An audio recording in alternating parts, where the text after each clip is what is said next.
It's on. Good morning, everyone. And we get the pleasure of talking about a very contentious bill this morning. What? So notice how I'm between the broadcaster and the gentleman from Google. Just saying. Well, I mean, it's great to have such esteemed stakeholders in the room. So, and that counts, the entire audience as well. Everybody is affected by this bill.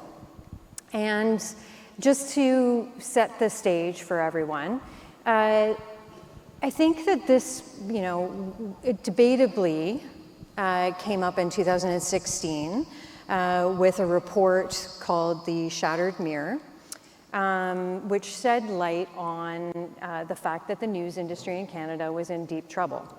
And for huge amounts of data got poured into this report, and eventually, not much action was taken until 2022, when a bill got surfaced, sponsored by the Minister of Heritage in Canada, Pablo Rodriguez, which has now been bequeathed to Pascal Dorange. Bill C-18, and otherwise known as the Online News Act. And this bill basically it's got a great intention, it aims to level the playing field and to help news publishers in Canada by having something that is defined in the bill as a digital news intermediary compensate the publishers every time a news story is presented to their platform. Which means, in layman's terms, if I would like to share a news story on a social media platform, even though it wasn't the decision of the platform, it was my decision as a citizen to share the news story on the platform, the platform would have to pay for that news link. So that's the premise of the bill. Fast forward, this passed into law. It reached royal assent, I think, June 22nd, and now the repercussions are that Meta has decided to not participate in the news ecosystem in Canada. And negotiations continue with the government, but it's not looking so great. So anyways, all this to say, here we are today, and I wanted to first talk to our panel about, how did we get here? How did this bill, which had such a great intention, how did it evolve into what we have today? So why don't we start with Jason Key. Were you all introduced at the beginning? Did Justin introduce? Yes? No? Jason? Okay, so actually your titles are all there. So Jason is with Google, but go ahead, Jason. So, hi, everyone. And again, thank you all for having me. My name is Jason Key. I'm Public Policy Counsel at Google, and I work particularly across our search, news, and ads verticals. And so to Sonia's question, essentially, how do we get here? I think you actually touched on it in your opening remarks. I think the biggest challenge that we have had with the bill is that the policy intention is good. It is one that we are fully aligned with. It's about supporting Canada's news ecosystem. We recognize that this is critically important. I don't think anyone would question that. The challenge has been about the specific way that Bill C-18 has chosen to implement that support. And in our view, essentially the premise underlying the bill itself is fundamentally flawed, and it creates an unworkable process. And what I mean is that the premise of the bill essentially is certain platforms appropriate news content, profit from it, do not compensate news publishers for that content, and it's only because there's an inequality of bargaining power between the platforms and those publishers that this happens. The challenge that we have is that, in our view, none of those is true, and they don't actually stand up to scrutiny. In short, certainly with Google, the same would actually apply to Meta. One, we don't appropriate news content, we just surface links and drive valuable referral traffic to those sites and services. Secondly, we actually don't profit off of news. The news is extremely challenging to monetize. It's actually one of the biggest challenges the sector faces, is because it's very socially valuable but not economically valuable. That applies to Google as well. And it happens in two ways. One, news is actually not the primary use case for Google search. News-related queries are less than 2% of the overall queries that we have in Canada. It's a very small proportion of the overall usage. And secondly, something that many people in this room will intimately know, news doesn't necessarily attract the interest of advertisers. Certainly when it comes to Google, our advertising clients are not bidding on news-related keywords. They actually tend to avoid them. And as a consequence, when you get a news result in Google search, you actually don't see ads. And certainly people aren't clicking on them. So the actual revenue that they earn for us is negligible. Third is the issue about not offering compensation. Again, I would actually dispute that in that we actually provide extremely valuable referral traffic, 3.6 billion clicks a year in Canada alone, worth approximately about 250 million. But more notably, it's not because of an inequality of bargaining power that there isn't a compensation. No one gets compensated for links. Free linking is foundation to the open web. It's permitted under international copyright. It's not a compensable activity, which is why it is that basically publishers have not historically gotten basically compensated, because no one does. And the last thing I'd note is that it creates a system where, again, if you want to create value in linking, well, then why is it that it only applies to a handful of platforms, Google and Meta, and why is it only applies to a handful of publishers, especially when, like, why aren't commercial publishers also equally viable for it? So this is actually, I think, the core challenge that underlies the bill. And the last thing I'll leave on is the process, that it creates this very prescriptive, mandatory bargaining process that, from our point of view, is very challenging. It also creates an exemption process, but if you do voluntary agreements intended to incentivize that you actually can get a potential exemption. But the problem is that in Australia, they introduced this process where they decided not to designate certain companies if they were satisfied with the voluntary agreements that you did. We went out and did a bunch of voluntary agreements. The government was satisfied. We were never designated. So everyone points to the Australian code, but actually the Australian code is effectively non-operative. It doesn't apply to anybody. It just sort of sits out there. In Canada, on the other hand, we get pulled into the mandatory negotiating regime unless we successfully apply to the CRTC for an exemption. And unfortunately, even if you're making good faith efforts to actually do the voluntary deals to get that exemption, there's still no assurances that you won't be pulled into a mandatory arbitration while you're doing that. And so from a process standpoint, it's very challenging for us. Yeah, I think it's worth noting that at the beginning, I think it was around April 2022, we anticipated that there would be around 200 news outlets that would be impacted by this. And then by the end, by the time it reached Royal Assent, it was over 700 news publishers that would have come forward to say, I also am part of this program, I guess, or part of this, not scheme, but I would be impacted by it. So, it's a lot of people that we're talking about. I think when we talk about how we get here, it's important to go back just before the introduction of the bill and talk about how we got here as a news ecosystem.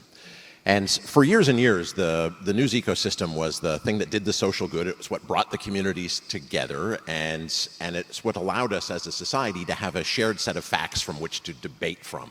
And it was driven by the need to actually have some social cohesion in society, and there were two parts to it. So newspapers, there was only a handful of them in any given city. They would pull people together. People would need to understand the news. They would need to share it. It's what would draw people to the newspaper. And then the newspaper would usually lose money making its first section, but it would make it all back on those classified ads and the movie ads and the auto ads and sections B, C, D, E, F, G, H, I, and they used to go on and on and on. Now there's 2 sections at best.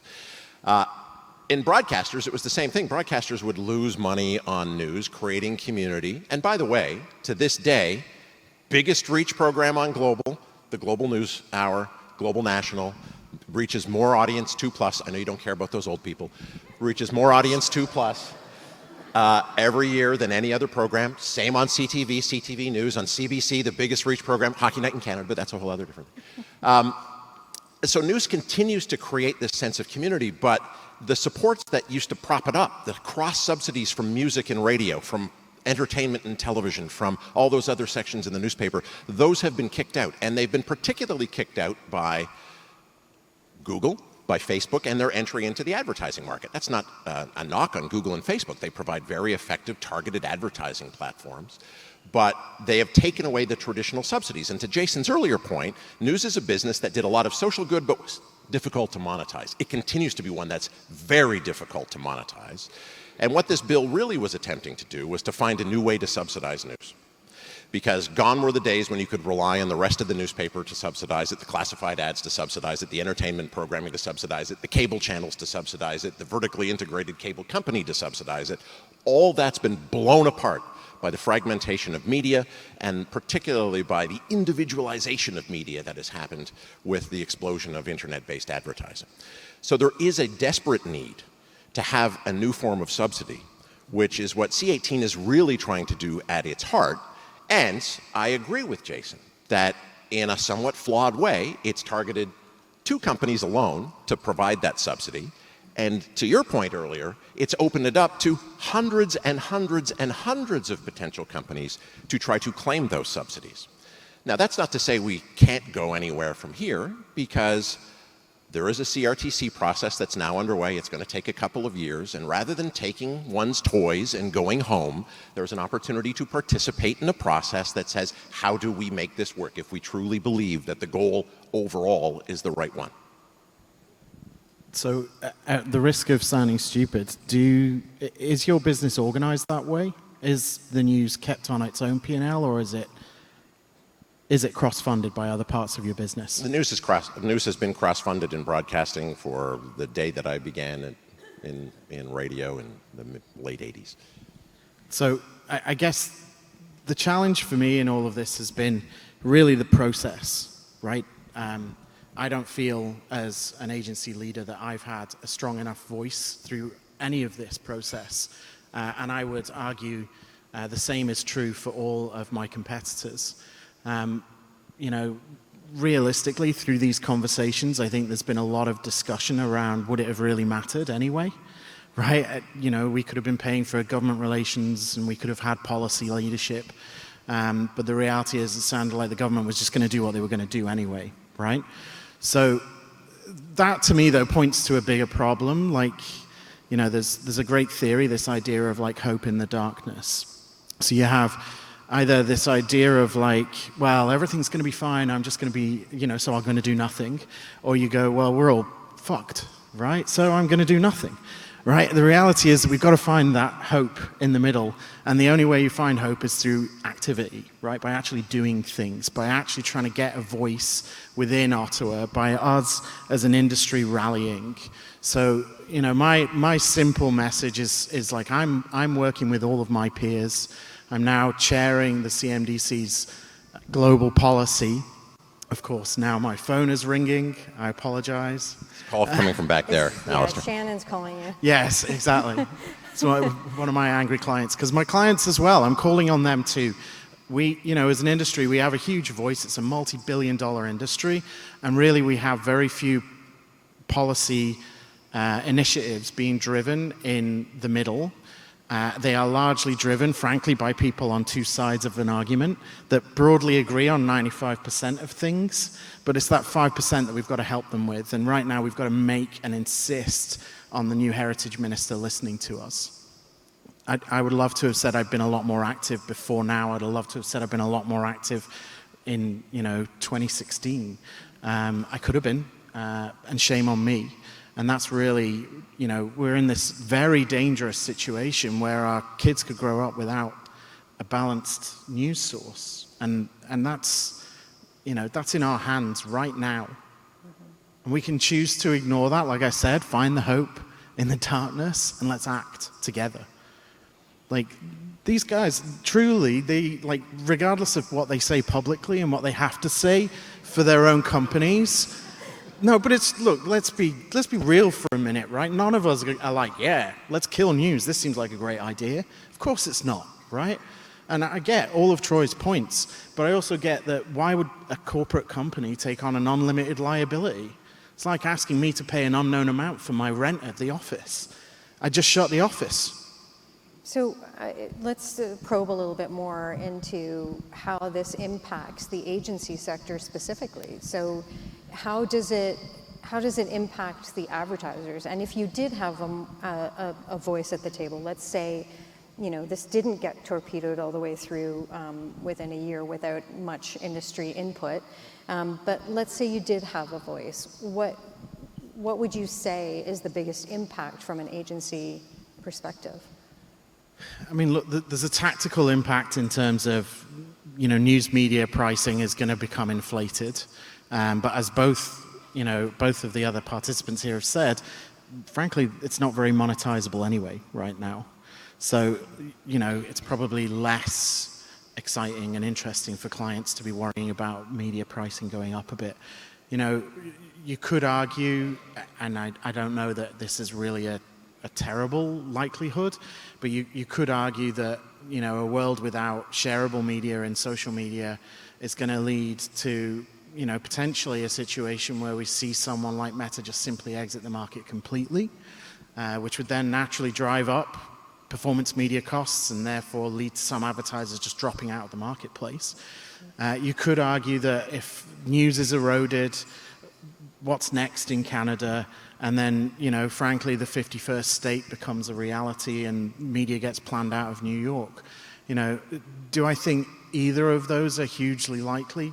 Not really, but we've put one foot down both of those paths, Right. which are paths none of us want to go down. Sorry, Troy, I think that it does become a bit of a red herring argument about government overreach.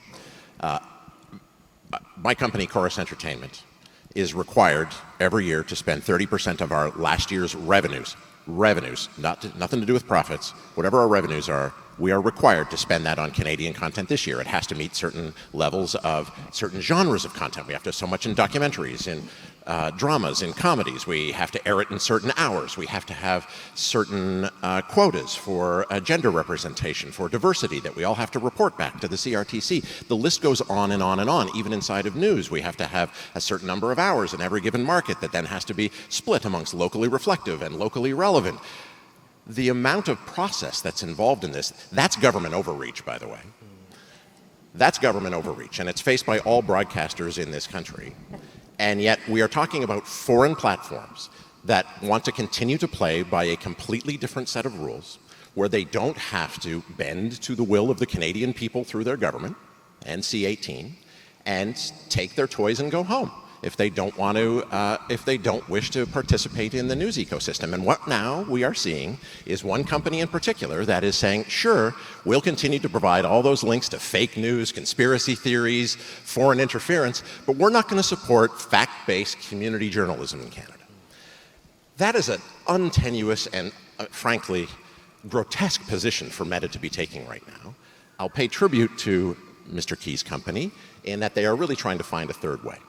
And there are significant problems with this bill. I hold out some hope in the same way that we as broadcasters, once all those regulations are passed, we then go to appeal to the CRTC about how to implement them, what the impacts they'll have on our business.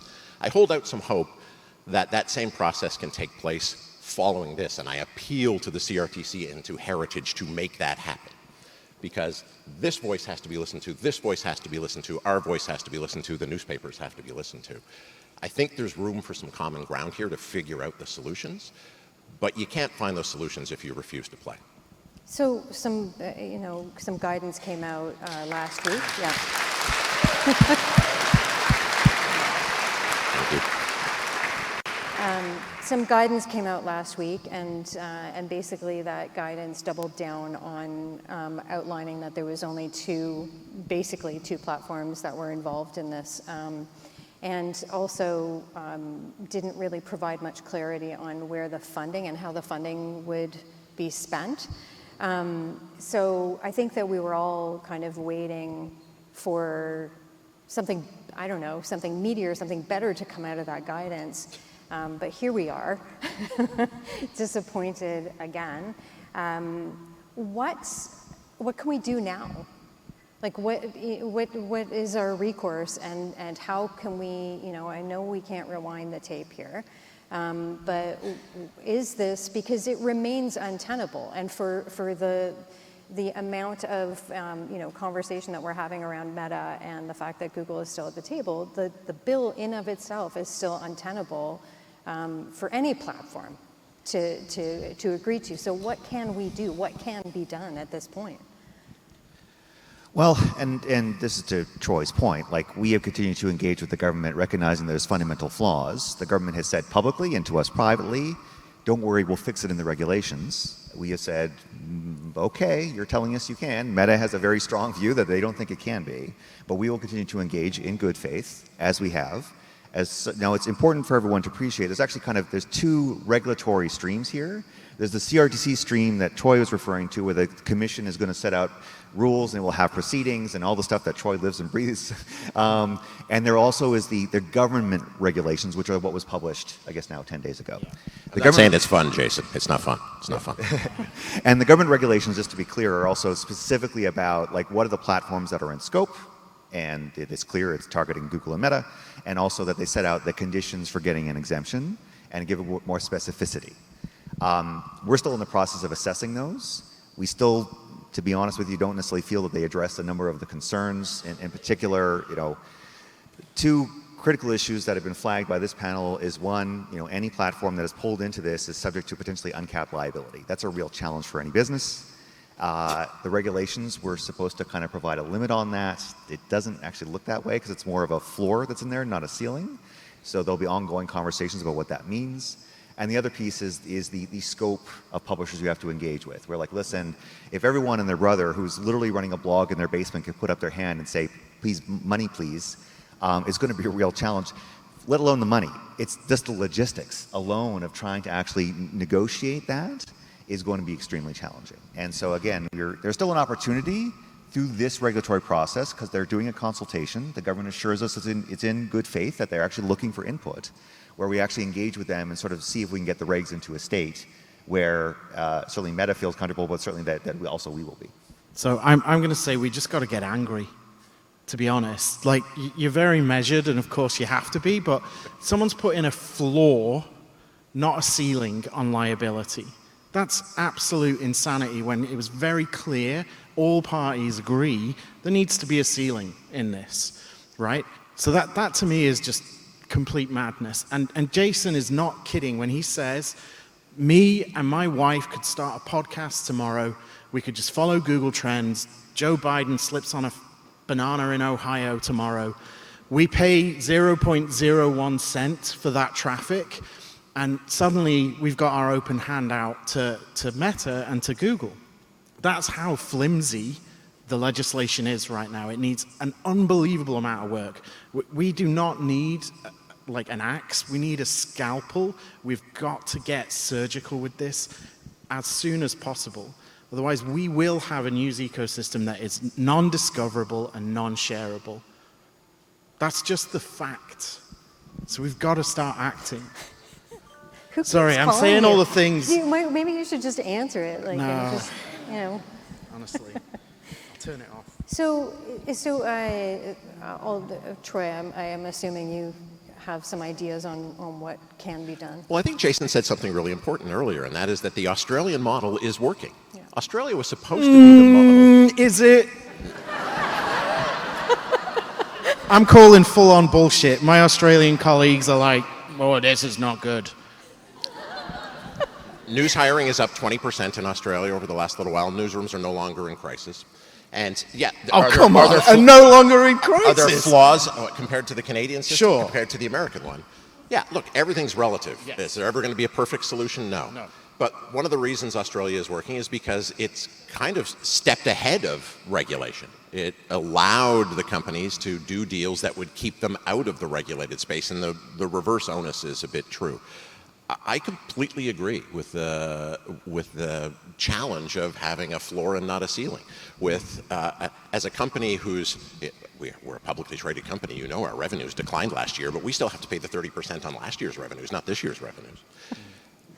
Google and Meta shouldn't be put into that same position where they're having to compensate even as revenues are going down in one space or another. There has to be limits on what that liability is. There have to be caps on who can actually get into the system. Because as much as I think the Liberal government had sympathies with all of the smallest, tiniest, poor independent publishers who are just trying to start out in the online space, the reality is when we talk about creating a community and bringing people together and establishing social cohesion, that does require scale in the news journalism space. And there's certainly been criticism in Australia that there's a small number, a relatively small number, 32, 35, something like that, of larger players that are being compensated in the Australian regime. but they are largely owned by one man. Yeah, they are well, at least 2 or 3 men. They are largely those news organizations which do the bulk of traffic and the bulk of reporting in the ecosystem. So yes, there are flaws, but as I say, the only way to fix it is to actually engage, not to walk away.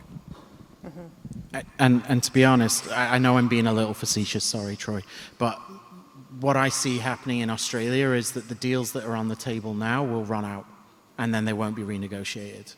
That's my take. I don't have anyone from Meta or Google telling me that, but that then just leads to a scenario that I think we're heading towards on the 19th of December here, of a non-shareable, non-discoverable news ecosystem in Australia too. Well, we have to wrap it up. So, and that's unfortunate because I thought we were just onto something. I thought we were just going to solve everything here. But thank you very much for your insights this morning on this topic. I think that there's a lot of work to be done, and I think that we should all be supporting news not only from an advertising perspective, but from a consumption perspective, and make sure that your kids at home understand the importance of reading the news and being informed on a local and national level, because circulation, right? It's about distribution of content, and we have to start thinking strategically about our education system and how that can come into play as well. So. And if I can say one last thing to the people in this room, to Alastair's point earlier, CPMs have risen in news. They have. In our company, they've probably risen more in news product, on air and online newscasts than they have in other genres over the last 5 years at a much faster rate. But that's because you have accepted that, and that's because you've seen value in that. You haven't always accepted willingly, but I thank you for doing it, and I thank you for continuing to advertise in that product, because it's super important. It's super important for our society, it's super important for our political future, and it's super important to keep our communities from being torn apart by vitriolic and hateful content online. So thank you. Thank you. Thanks, everyone.